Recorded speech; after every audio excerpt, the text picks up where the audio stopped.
Salam Rahayu Widodo Nir ing Sambekolo. Selamat datang di channel Belajar Ilmu Rasa dan Leluhur. Ada satu momen dalam hidup di mana kamu berhenti sebentar, bukan karena ingin, tapi karena lelah.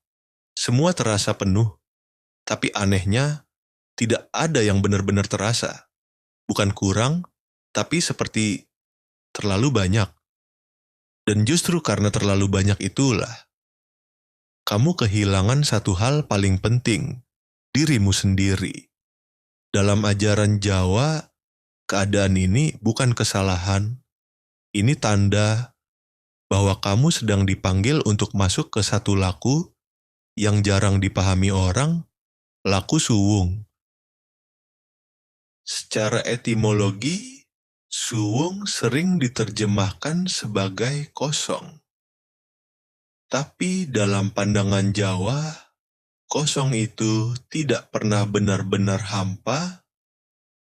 Ada pepatah mengatakan, suwung sejati ning isi, kosong adalah sejatinya isi. Kebanyakan orang berpikir, kalau hidup kosong, itu berarti ada yang salah, harus diisi, harus dicari, harus diperbaiki.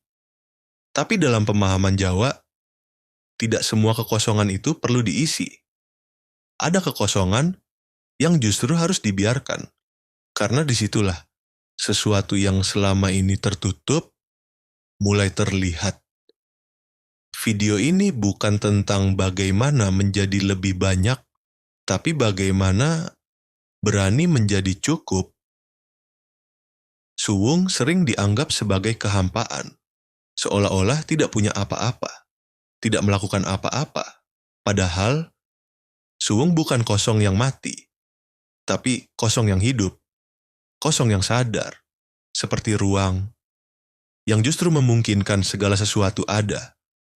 Tanpa ruang, tidak ada kehidupan. Suwung versus sepi.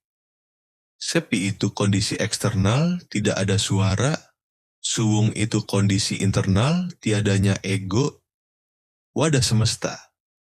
Bayangkan sebuah gelas, fungsi gelas bukan terletak pada dinding kacanya, tapi pada ruang kosong di dalamnya. Tanpa ruang kosong, gelas tidak bisa diisi air. Begitu juga jiwa manusia. Jadi, suwung adalah kondisi di mana kita mengosongkan diri dari nafsu, ego, kesombongan, dan kekhawatiran agar cahaya ilahi atau energi semesta bisa masuk. Di titik ini, Anda tidak lagi merasa menjadi siapa-siapa, tapi justru terhubung dengan segalanya.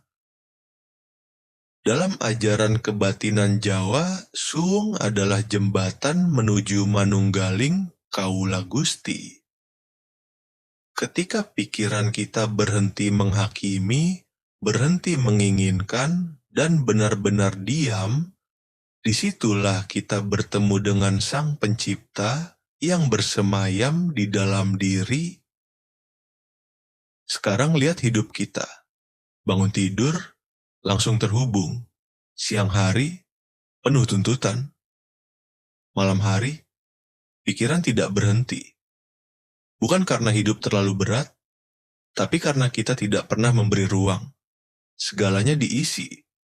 Pikiran diisi kekhawatiran, hati diisi keinginan, waktu diisi distraksi, dan tanpa sadar, kita tidak pernah benar-benar ada. Ada fase di mana semua yang kamu kejar tidak lagi terasa berarti. Bukan karena kamu gagal, tapi karena kamu mulai melihat bahwa semua itu tidak pernah benar-benar mengisi. Dan di titik itu, banyak orang panik, merasa kosong, lalu buru-buru mencari lagi. Padahal justru disitulah pintunya.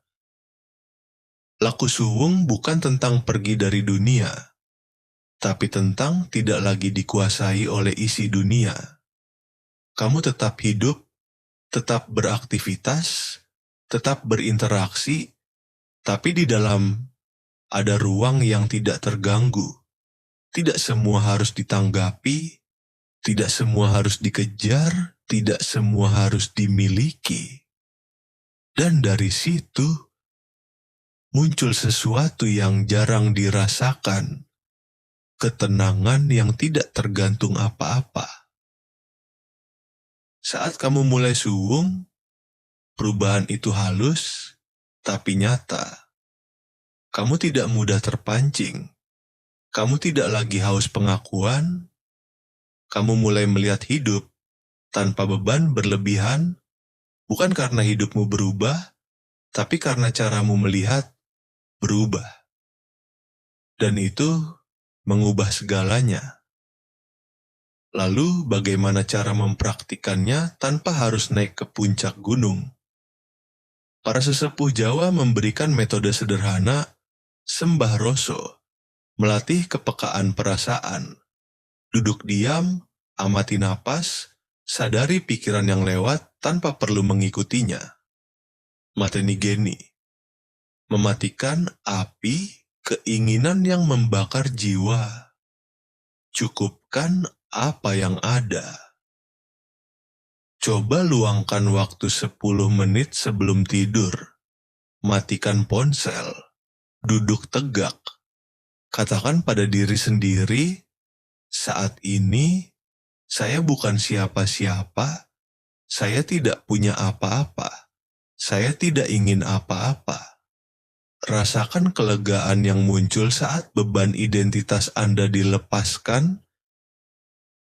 Suwung bukanlah akhir, melainkan awal.